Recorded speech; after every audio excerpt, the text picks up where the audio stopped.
It's no secret that I'm highly critical of the Catholic Church, so if you're a supporter, I'd recommend clicking off now or get your comments out of the way below so I have something to laugh at tomorrow morning while I drink my breakfast coffee. When I was talking about why the devil isn't scary a couple of months back, we got that comment section up to over 100 comments, so I'd love to see that happen again. Question for you: what possession cases do you consider lesser known?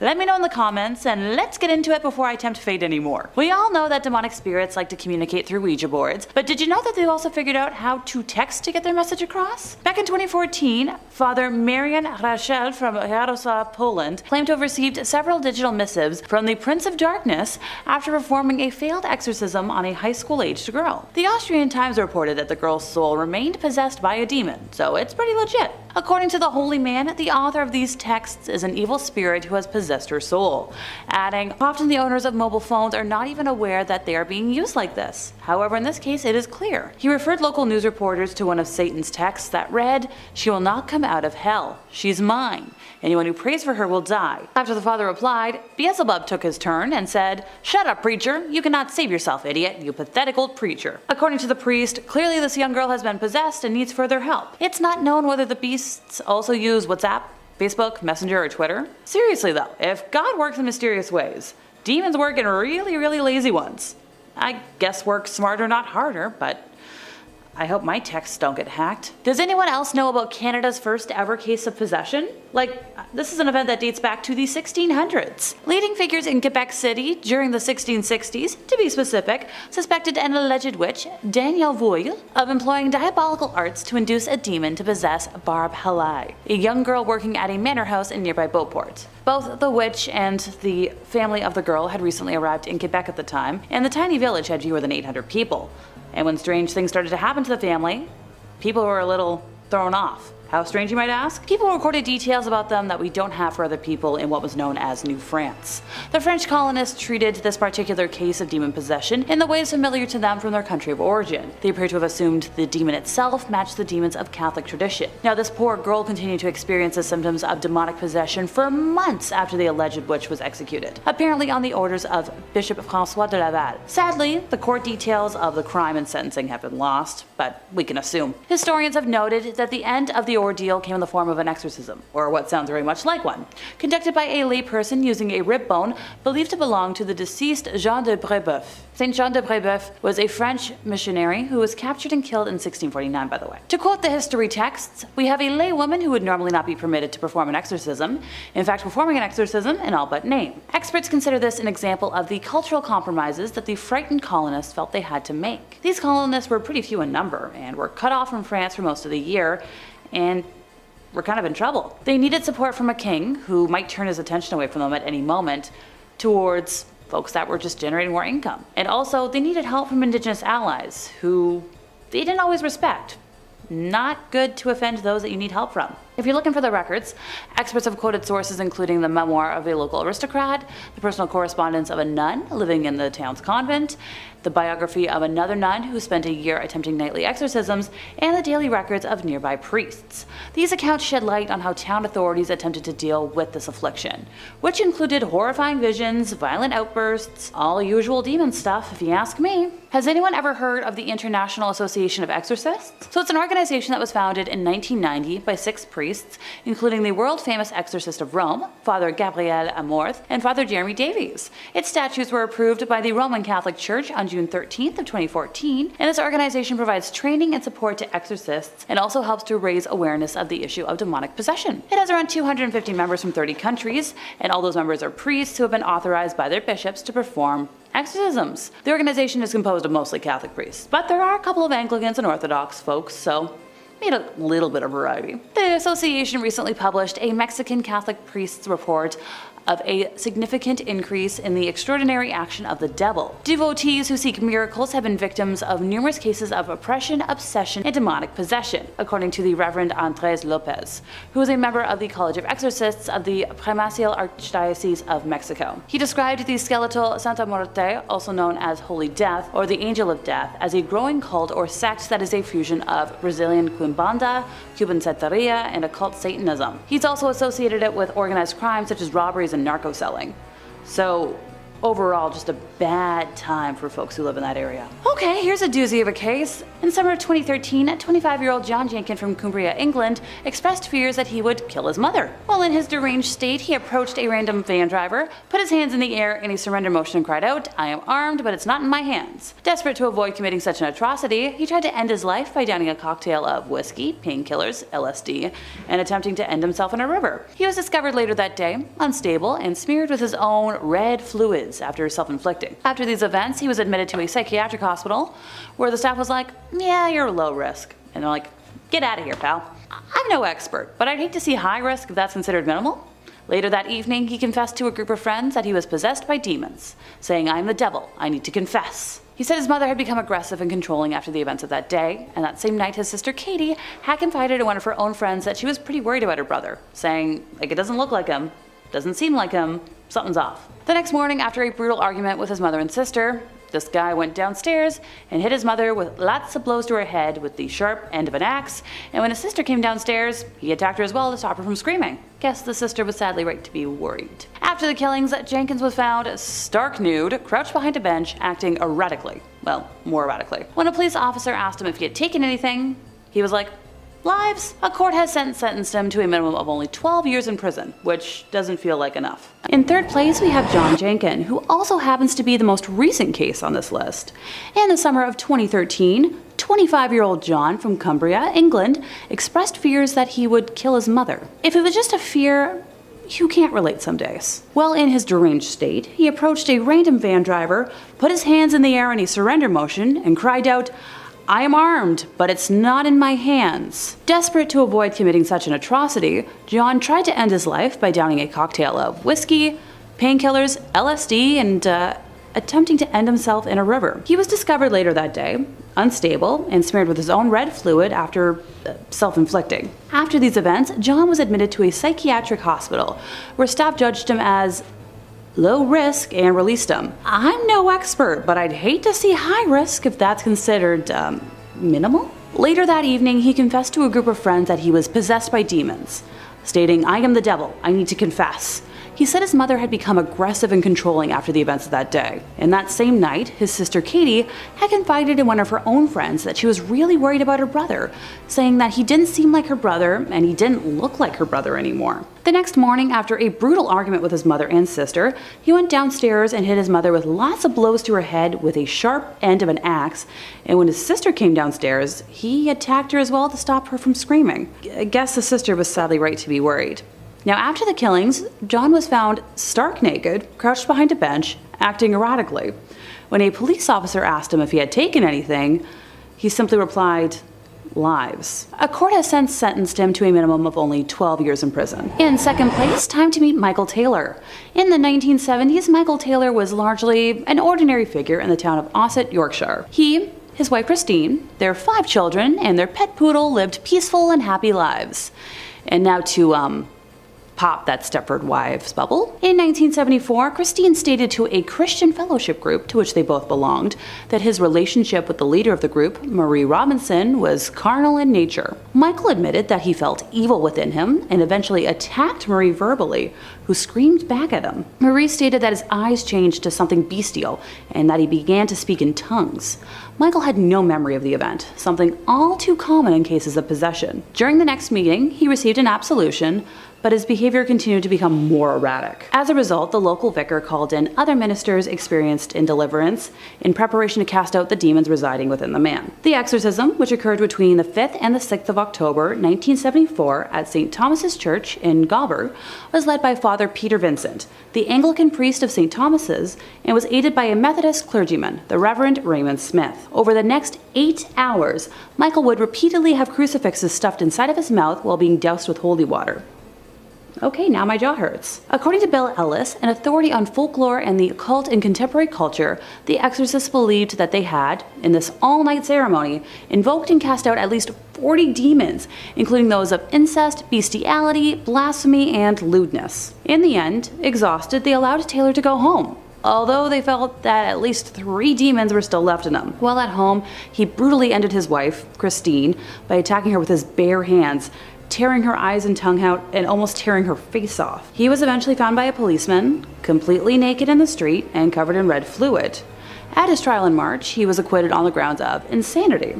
He was sent to Broadmoor Hospital for 2 years, then spent another 2 years in a secure ward in Bradford before being released. I'm seeing some repeating factors here, are you? Finally, in first place, we have Arne Cheyenne Johnson, otherwise known as The Devil Made Me Do It.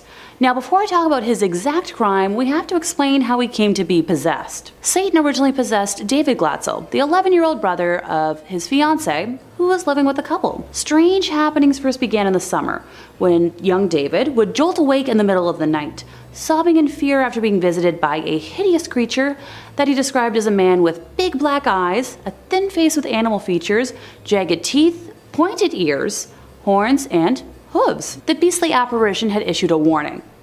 Beware. Very quickly, the visions amplified, with David's beast now haunting him during the daytime. Each time the child experienced a visitation, deep scratches would appear on the front door of the family's home, and red marks would appear on David's body. Thankfully, everyone in the household believed his claims. According to his sister Debbie, it was out of character for him to lie, describing that he never liked anything spooky, not even scary comic books. Becoming increasingly worried for young David, a priest was summoned to bless the house, but that accomplished a big fat nada. The possession had escalated to such heights that the family were now taking shifts to monitor him during the night. Eventually, the involvement of paranormal investigators, some of my favorite people to discuss on this channel, Ed and Lorraine Warren, was begged for, and luckily for the family, they were available. With her strong powers of clairvoyance, Lorraine described encountering a black misty form during her first meeting with David, knowing immediately she and Ed were dealing with something of a negative nature.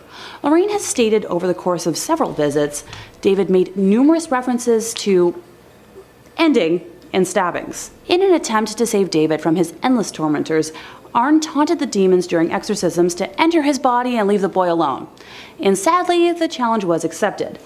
Look, I'm all for saving kiddos, but there's a limit. You don't want to actually invite the demons into your body. Over many months after that fateful day, Arne's fiancée reported that he would go into a trance, where he would growl and say he saw the beast, and later would have no memory of it. It was 6 months later, on the 16th of February, 1981, shortly after 6 p.m., that Arne brutally attacked his landlord, stabbing him in a frenzy as he growled like a beast, while Debbie watched, unable to react. The landlord passed away later that evening. At his trial, Arne pleaded not guilty to the ending charge, with his defense being the demonic entity which inhibited his body had caused him to do it. In fifth place, we have the case of Anneliese Michel. She grew up practicing Christianity in Bavaria, West Germany in the 1960s, where she attended Mass twice a week. When Anneliese was only 16, she suddenly blacked out at school and began walking around in what her friends and family described as a trance-like state, and she herself was unable to recall any of it. A year later, Anneliese experienced a similar occurrence where she woke up in a trance after her body went through a series of convulsions, causing it to shake uncontrollably. After this, Anneliese visited a neurologist who diagnosed her with temporal lobe epilepsy, a disorder that causes seizures, loss of memory, and experiencing visual and auditory hallucinations. After her diagnoses, Anneliese began taking medication for her epilepsy and enrolled in the University of Wurzburg in 1973. Now, if that medication was successful, I wouldn't be talking about her right now, would I? The medication she was given failed to help her, and as the year progressed, her condition deteriorated. She began to see the face of the devil wherever she went, and constantly heard demons whispering in her ears. When she heard the demons telling her she was damned and would rot in hell while she was praying, she concluded that the devil himself must be possessing her. Anneliese sought out priests to help her with her demonic possession, but all the clergy she approached rejected her requests, saying that she should seek medical help and that they would need the permission of a bishop to do anything. Now at this point, Anneliese's state had become extreme. With the knowledge that she was possessed consuming her, she constantly ripped the clothes off her body, compulsively performed up to 400 squats a day, crawled under a table, and barked like a dog for 2 days. Hey, who needs a gym, right? She also ate spiders and coal, bit the head off a dead bird, and licked her own fluids from the floor. Oh, I'm not queasy, why do you ask? Finally, she and her mother found a priest, Ernst Alt, who believed in her possession, stating that she didn't look like an epileptic. If I'm taking this with a grain of salt, I'd like to know what his definition of an epileptic looks like. Anneliese wrote to Ernst, "I am nothing, everything about me is vanity. What should I do? I have to improve. You pray for me.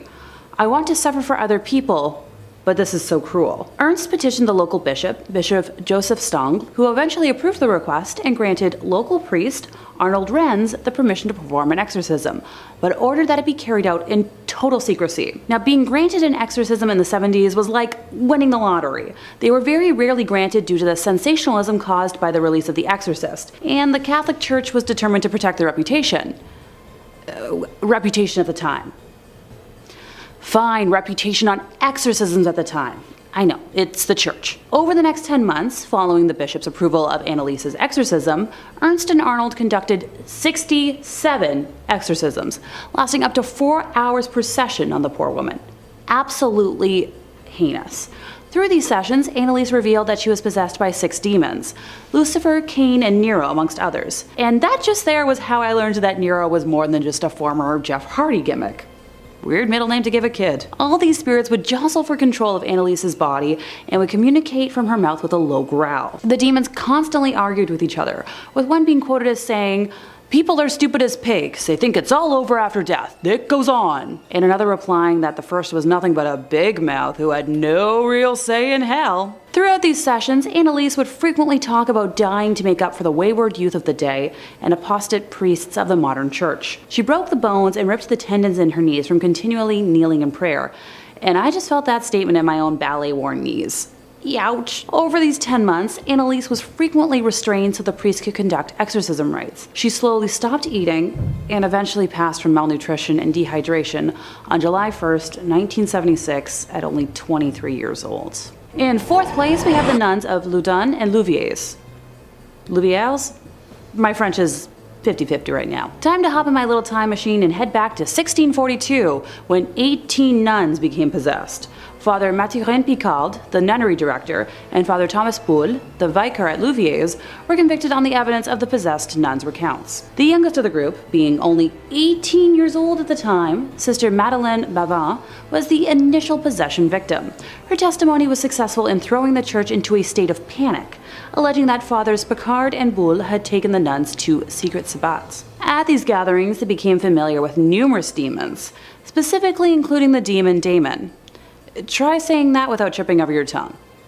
Nah. Testimonies quickly followed from the other nuns, reinforcing Madeleine's claims, and after further investigation from the church and its authorities, it was discovered that the nuns were suffering from the classic symptoms of possession. The exorcism rites that followed were made public, enabling the entire town of Louviers to become totally engrossed in the church and its proceedings. After the exorcisms, Madeleine was imprisoned for life, Father Boule was burned at the stake, and the corpse of Father Picard, who had already passed, was exhumed and burned. Moving into the 17th century, in the French village of Loudun, an entire convent of Ursuline nuns were possessed by a series of demons with names such as Leviathan, Astaroth, and Zabulon. These nuns appeared during a series of trials that accused the parish priest, Urbain Grandier, of having made a pact with Satan.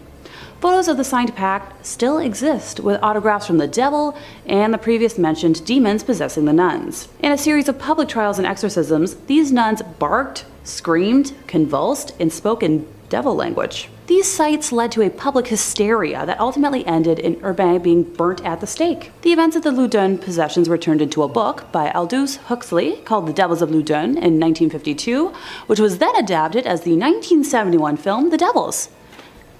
Anyone want to have a movie night? The Smurl haunting. If you think demons only attach to people, think again. The Smurl family learned that evil can actually infest an entire home. Now, in the quiet suburb of West Pittston, Pennsylvania, Jack and Janet Smurl moved into what they thought was their dream house in the late 1970s, but within weeks, things turned nightmarish. The smell of rotting flesh would fill the air, walls kind of with brown ooze, and an unseen force slammed their dog into a wall so hard it left a dent. At night, the family reported hearing growls, footsteps, and whispering voices calling their names. Now, the demon targeted everyone differently. It actually essayed Janet while she slept, apparently. It hurled Jack across the room in front of witnesses. Their daughters were terrorized by shadowy figures that hovered over their beds. And when the family called the church, priests initially dismissed them until famed demonologists Ed and Lorraine Warren got involved. Lorraine later claimed she saw a dark human-shaped mass crawl up the wall and vanish into the ceiling. The Warrens described the entity as, inhuman. Not a ghost, but a demon feeding on the family's suffering. multiple exorcisms were performed, each one making the activity worse. Neighbors reported hearing screams and moans coming from the house when no one was actually inside. The Smurls even moved, but the demons followed them. It wasn't until the late 1980s that the church performed a final secret exorcism. Afterward, the attack stopped abruptly. The church publicly denied involvement, but the warrants claimed the Vatican sent priests under orders of complete confidentiality. To this day, the Smurl haunting remains one of the most chilling and controversial possession cases the church refuses to comment on.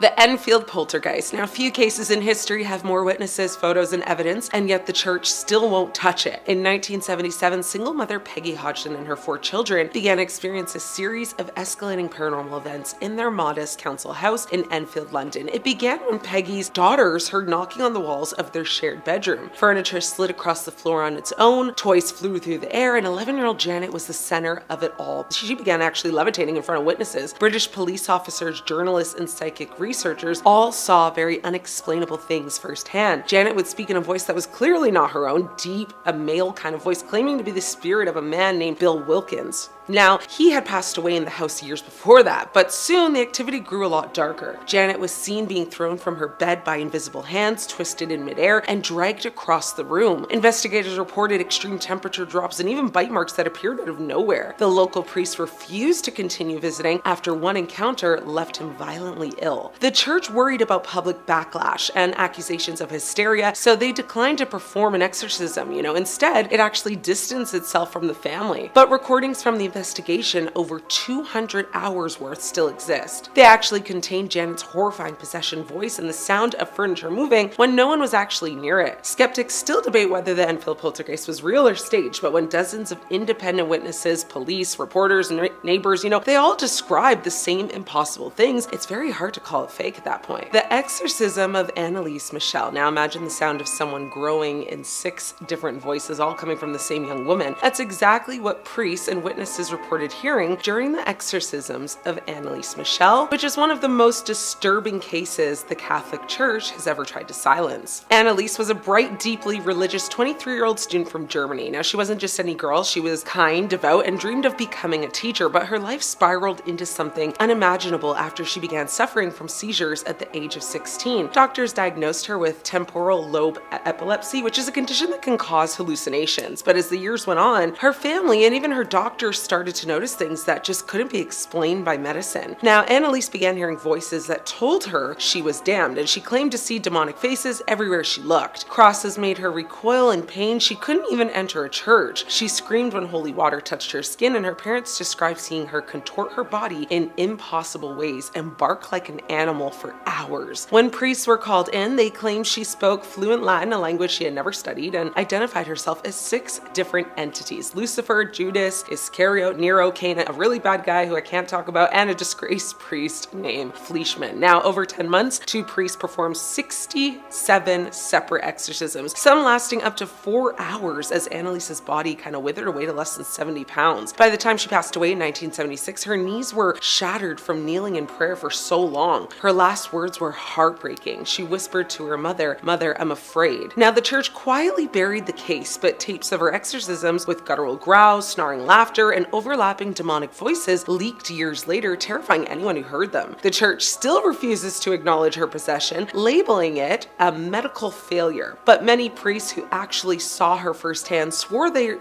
was something far darker than epilepsy inside her. The Exorcism of Roland Doe. Now, this is the true Exorcist. Now, if you've ever seen The Exorcist, you know how terrifying that film is. But what if I told you the real story behind it? It's even worse, and the church has kept most of it hidden. Well, in 1949, a 14-year-old boy known under the pseudonym Roland Doe, sometimes Robbie, began experiencing very bizarre, violent phenomena in Maryland. It started small scratching noises inside his bedroom walls, objects flying, off shelves, and his mattress began shaking violently at night. Then, very strange words began appearing on his skin, scratches that seemed to be written from the inside out. His family, desperate for answers, first sought help, from their Lutheran pastor, who quickly realized this was beyond his power. He turned to the Catholic Church. Multiple priests reported that Roland's behavior would shift instantly. One moment he was calm and polite, the next his eyes would roll back. His voice deepened beyond recognition, and his body would convulse with superhuman strength. During one exorcism, witnesses claimed the boy broke free from his restraints, ripped a spring from the bed, and slashed a priest's arm from shoulder to wrist. possessed. On another occasion, the word hello appeared carved into his stomach. It wasn't written by anyone in the room, it just formed itself as priests looked on, in horror. The boy's family was relocated multiple times to,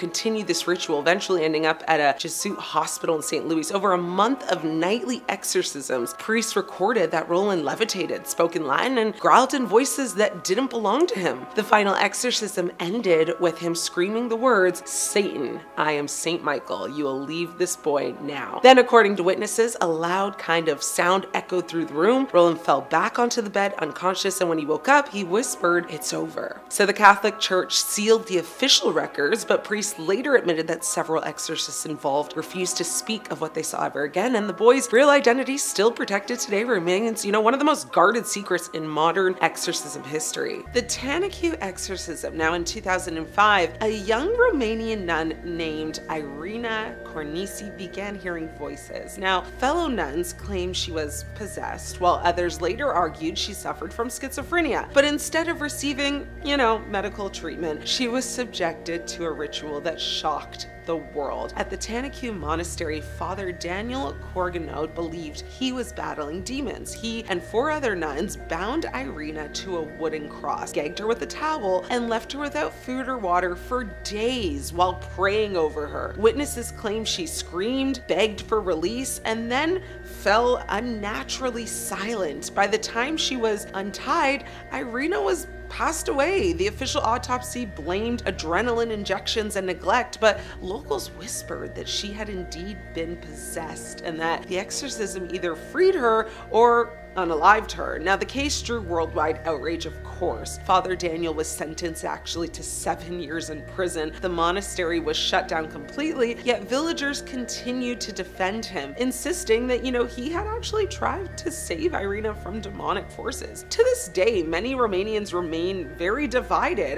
Was she a victim of just mental illness that got no treatment? Was she a victim of religious extremism? Or was she a victim of a genuine possession gone horribly wrong? The Tanaku exorcism is terrifying because it honestly does blur the line between faith and fear, and it leaves us with a very chilling reminder.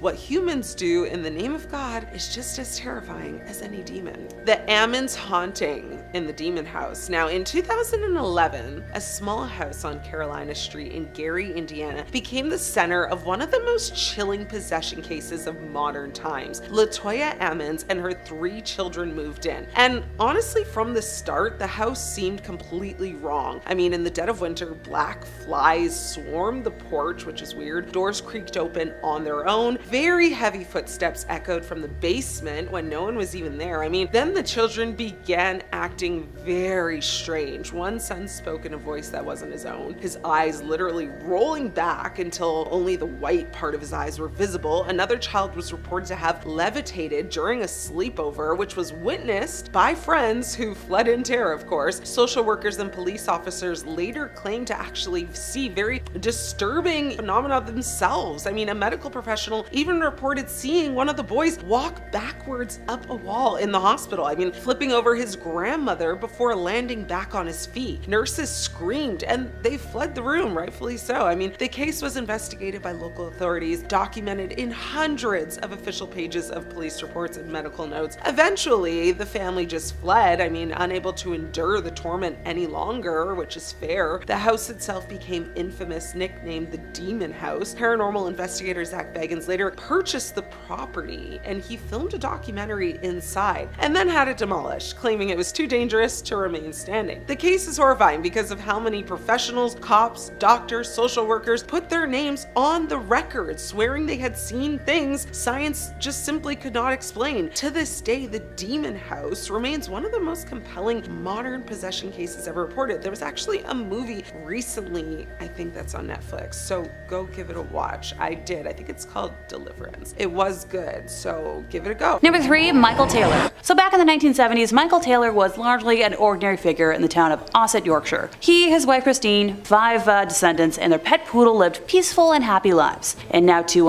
pop that little Stepford Wives bubble. In 1974, Christine stated to a Christian fellowship group, to which they both belonged, that his relationship with the leader of the group, Marie Robinson, was carnal in nature. Michael admitted that he felt evil within him and eventually attacked Marie verbally, who screamed back at him. Marie stated that his eyes began to change to something bestial, and that he began to speak in tongues. Now, Michael had no memory of the event, something all too common in cases of possession. During the next meeting, he received an absolution, but his behavior continued to become more erratic. As a result, the local vicar called in other ministers experienced in deliverance and preparation to cast out the demons residing within the man. The exorcism, which occurred between the 5th and 6th of October of 1974 at St. Thomas's Church in Gobber, was led by Father Peter Vincent, the Anglican priest of St. Thomas's, and was aided by a Methodist clergyman, the Reverend Raymond Smith. Now, over the next 8 hours, Michael would repeatedly have crucifixes stuffed inside of his mouth while being doused with holy water. According to Bill Ellis, an authority on folklore and the occult in contemporary culture, the exorcist believed that they had, in an all-night ceremony, invoked and cast out at least 40 demons, including those of incest, bestiality, blasphemy, and lewdness. In the end, exhausted, they allowed Taylor to go home, although they felt that there were at least like 3 demons still kicking around in his body. While at home, Taylor brutally ended his wife, Christine, by attacking her with his bare hands, tearing her eyes and tongue out, and almost tearing her face off. Completely naked in the street and covered in her red fluids. At his trial in March, Taylor was acquitted on the grounds of insanity. He was sent to Broadmoor Hospital for 2 years, and then spent another 2 years in a secure ward in Bradford before being released. Number 5, the black lace veil. Now, while I obviously love the idea of a cute gothy aesthetic, this is anything but. After one of their public lectures, Ed Warren was conversing with a couple that had been in the audience, where the boy introduced himself as Alan and explained that he'd brought his girlfriend Lonnie to the lecture because he suspected that she'd been overtaken by some sort of occult influence. Which, hey, that sounds like my mom talking about me. He explained that when his girlfriend became angry, her features would change into something resembling a wolf, and then the voice of a different person would speak from inside of her. When Lorraine walked over to join the group,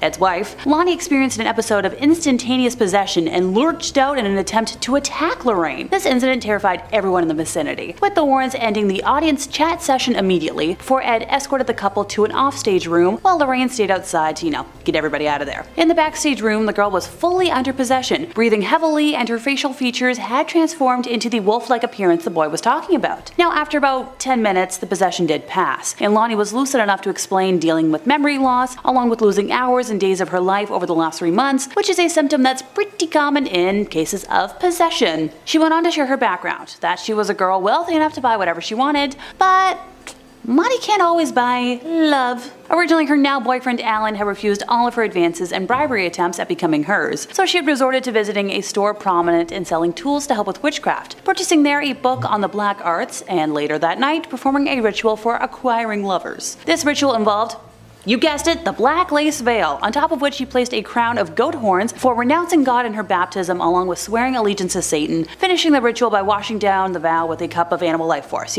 Easy stuff. We've all got that in our homes, right? Just me? About a month after Lonnie performed the ritual, Alan began paying her the attention she craved, making her entitled world perfect. What she hadn't counted on, however, was that she was now in debt to the demonic, having given them permission to enter her life. Ed knew immediately that Lonnie would have to undergo an exorcism as soon as possible, and made contact with the priest the next morning, who was able to come assist with the procedure. Upon arrival, the priest insisted on testing the spirit, which, it makes sense, so he instructed Lonnie to close her eyes and slowly count to 20, while his assistant stood behind her and placed a cross 6 inches behind her head. The entity possessing the girl suddenly went wild, screaming, "Take it away, it burns, take it away." During the exorcism, it kept screaming, she's mine, her soul is mine," in reference to, Lonnie. Now, it was eventually separated from Lonnie, but just before it departed, the thing vowed it would return to another. The Warrens brought the black lace veil, goat horns, cup, and conjuring book home with them, so Lonnie would be safe from repossession, but the tale of the veil doesn't end here.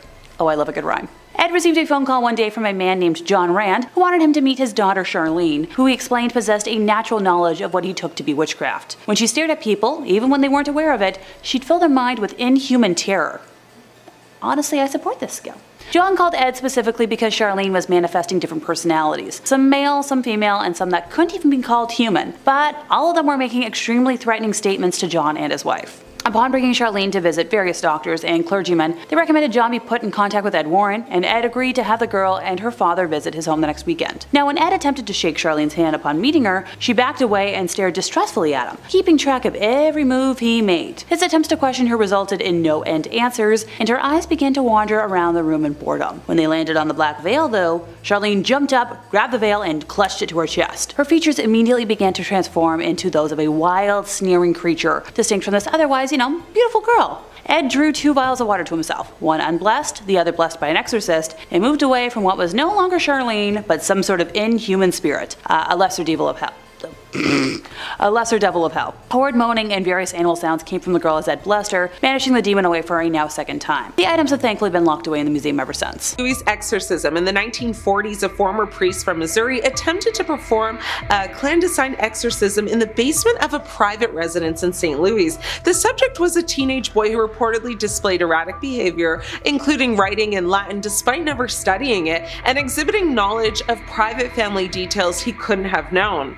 The St. Louis exorcism, a real-life event that reportedly inspired William Peter Blatty's novel The Exorcist, occurred in 1949 in St. Louis, Missouri, involving the boy Robbie Hunkler, now who allegedly exhibited signs of demonic possession. The event involved multiple exorcisms, including, one at the Alexandrian Brothers Hospital. Robbie Hunkler and his mother actually moved to St. Louis, where they stayed with relatives in Belle Noire. The boy reportedly began exhibiting strange behaviors, including physical manifestations and speaking in a very deep, guttural voice. The family contacted a priest at St. Louis University, who in turn contacted Father William Bowdern, an associate of the university's spiritual center.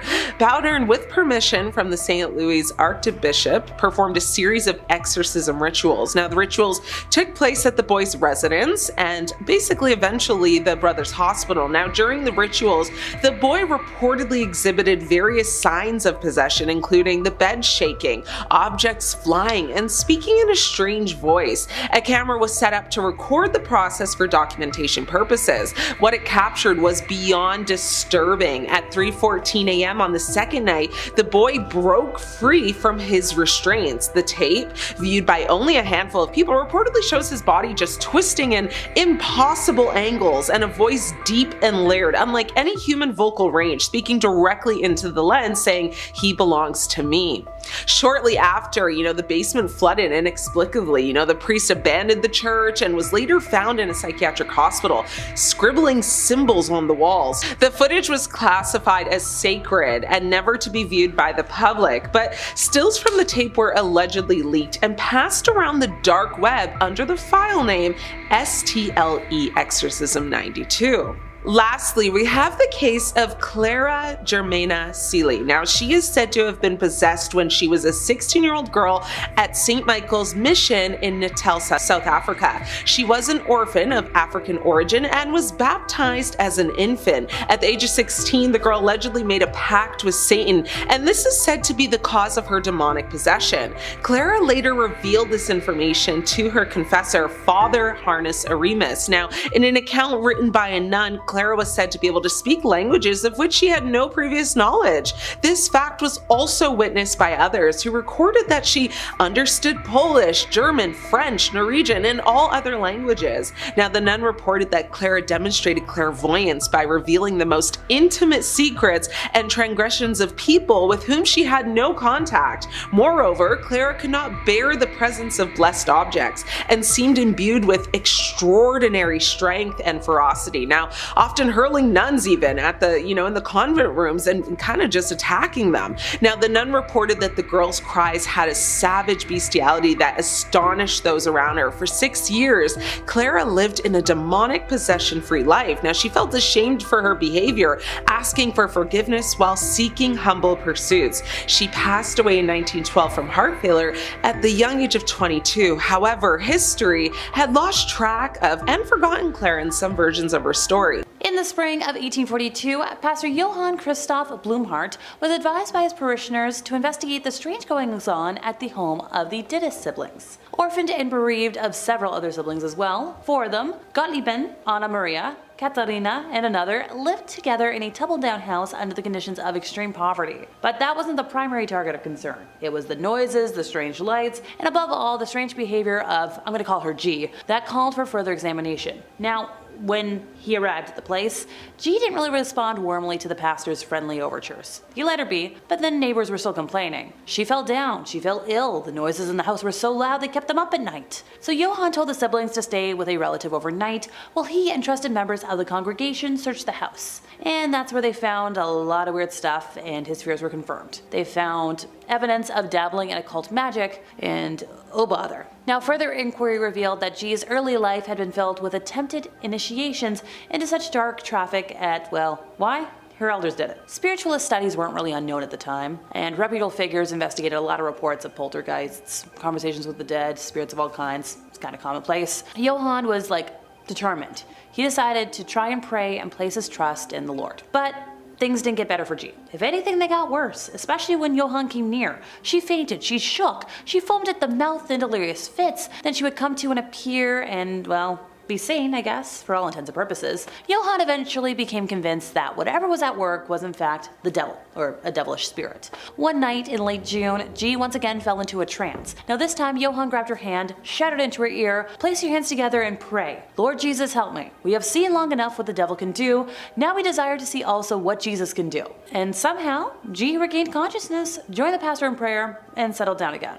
And from then on, Johann's strategy didn't vary. He kept her company. He prayed with her. He invited her to pray as well. The prayers were simple and spontaneous. If the spirits tried to talk to Johann, he told them to keep silent. If they refused, he left. But here's the thing. G continued to suffer attacks, and they increased in scale and severity. She pummeled herself, yanked out her own hair, spat as if trying to purge from within, lost weight to a dangerous degree. It got really bad. She would hemorrhage, and she would attribute the wounds to spirits. Almost a year after the pastor's first visit, she began to upchuck objects. We're talking sand, nails, shoelaces, pins, and then they came out through her skin, but they would leave no wound. By Christmas of 1843, this struggle had lasted for almost 2 years, and by the end of that year, G wasn't the only one dealing with demonic harm. Her sister, Katharina, her brother, all struggling as well. As usual, Johann went to sit with them. He prayed with them and for them. Katharina was in such a state that she was trying to tear herself to pieces, but then, at about 2 in the morning, she let a loud noise,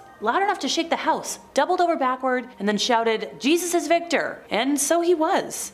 Somehow, the evil spirits were defeated. With that cry of defeat and, well, joy, I suppose, the demons were broken, as were the spell that had been held over the entire family. All the alarming manifestations stopped, and G and her sisters and brothers were back to being themselves again. So the next story. The whispers started in April of 2003 in the mind of this 23-year-old nun. In the heart of an Orthodox convent in Romania's impoverished northeast, doctors say Marisisia Irina Cornici believed she heard the devil talking to her, telling her she was sinful. Now, originally she was treated for schizophrenia, but when she relapsed, a monk and 4 nuns tried a different method, exorcism. Now, in order to restrain her from violent movements, including those causing her to harm herself, the nuns bound her hand and feet and locked her in her room as they participated in the liturgy commemorating the ascension of Jesus. A few days later, they chained her to a cross with her arms stretched out and carried her into the church so that they could anoint her. Well, by the way, on top of this bad stuff earlier, she was gagged with a towel and left in a really dank room at the convent for 3 days without food, where, well, she died of dehydration. So originally, when she was moved to her room, she was untied and she was cured. She was given bread and tea, but when she fainted after eating, the nuns couldn't awaken her, and when they felt that her pulse was weak, they called an ambulance.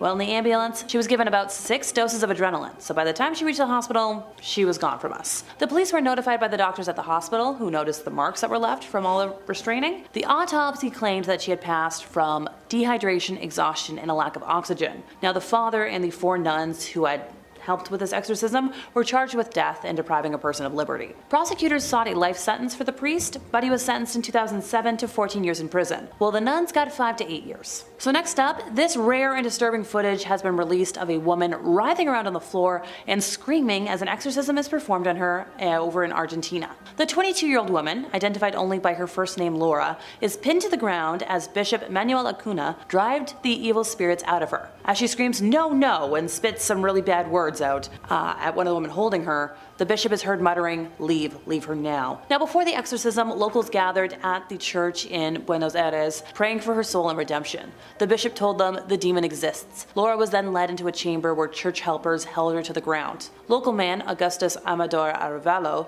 who had gone to pray for her, said, "We could hear her screaming and crying as we prayed for her deliverance." Apparently she was like a good person, but when the devil possessed her, yikes. She had to be exorcised. She had to be set free. The exorcism came to an end as she suddenly gave out a really weird cry and then closes her eyes, falls backwards, exhausted, wiping away tears as the priest once again made the sign of the cross over her body. And the bishop said she was good. He said, "Thank God, we've recovered a daughter of God." And finally for today, back in the 1970s, Michael Taylor was kind of an ordinary guy over in Yorkshire. He, his wife Christine, their offspring, and their pet poodle lived really happy lives. And now we're gonna pop that bubble. In 1974, Christine stated to a Christian fellowship group, to which they both belonged, that his relationship with the leader of the group, Marie Robinson, was carnal in nature. Michael admitted that he felt evil within him, and eventually attacked Marie verbally, who screamed back at him. Marie said that his eyes began to change to something bestial, and then he started to speak in tongues. Michael had no memory of the event, something all too common in cases of possession. Now during the next meeting, he received an absolution, but his behavior continued to become more erratic. So as a result, the local vicar called in other ministers, experienced in deliverance in preparation to cast out the demons residing within the man. Now this exorcism, which occurred between the 5th and 6th of October of 1974 at St. Thomas's Church in Gobber, was led by Father Peter Vincent, who was the Anglican priest of St. Thomas's, and was helped out by a Methodist clergyman, the Reverend Raymond Smith. Over the next 8 hours, Michael would repeatedly have crucifixes stuffed inside of his mouth while being doused with holy water. Now according to Bill Ellis, an authority on folklore and the occult in contemporary culture, the exorcists believed that they had, in an all-night ceremony, invoked and cast out at least 40 demons, including those of, well, some really bad stuff, blasphemy, bestiality, and lewdness. In the end, exhausted, they allowed Taylor to go home, but they were like, I think he still has some demons. Well, go figure. While at home, he brutally ended the life of his wife, Christine, by attacking her with his bare hands, tearing some body parts out, and almost tearing her face off. He was eventually found by a policeman, completely nude in the street and covered in red fluid. Well, at his trial, he was acquitted on the grounds of insanity and was sent to the Broadmoor Hospital for 2 years, then spent another 2 years in a secure ward in Bradford before being released. The Reverend Joseph Easterbrook, the Anglican vicar of Temple Church, was summoned on Saturday the 31st of May of 1778 by a Mrs. Sarah Barber, a woman who was traveling in the village of Yatton Mendip in the county of Somerset. Now the woman told the pastor that she came across a man by the name of George Lukins, a tailor and common carrier by profession who had a strange sickness, if you will, in which he sang and screamed in various sounds, some of which did not resemble a human voice, and declared that doctors could do him no service.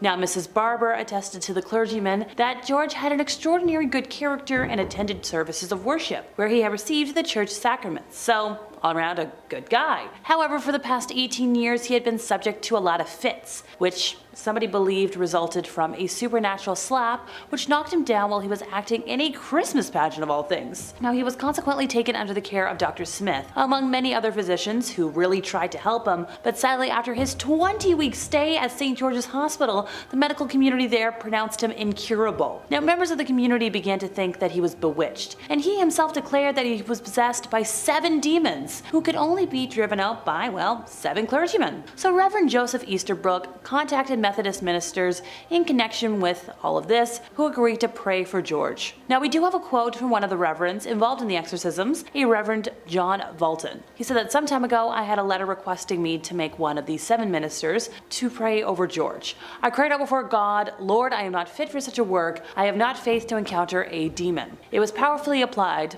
God in thy might. The day before we were to meet, I went to see George and found such faith that I could then encounter the 7 devils which he said tormented him. I did not doubt but deliverance would come. Suffice to say, when we met, the Lord heard prayer and delivered the poor man. So an account of the exorcism was actually published in the Bristol Gazette. The newspaper reported that George, during his possession, claimed he was the devil, made barking noises, sung an inverted song, and was just overall very violent. And in light of these claims, on Friday the 13th of June of 1778, 7 clergymen, including the Reverend Joseph Easterbrook, accompanied George to the vestry at Temple Church, where they performed an exorcism on the man, which included hymn singing, prayer, all the usual stuff. The deliverance concluded when the demons were allegedly cast out using the Trinitarian formula. The clergyman commanded the demons to return to hell, and George then exclaimed, "Blessed Jesus," praised God, recited the Lord's Prayer, and then thanked the clergyman. Now, Reverend Easterbrook, when recording the events under the patronage of John Wellesley, stated that the account would be doubted in this modern era of skepticism, but pointed to the scriptures and other authentic history of ancient as well as modern times to really explain what he felt was a valid case of demonic possession. Once again, after the exorcism, George was calm and happy. Now, following this case, several pieces of literature were printed on this entire situation, thus popularizing this case of diabolical possession, despite the original plans to keep it kind of quiet, for George's sake.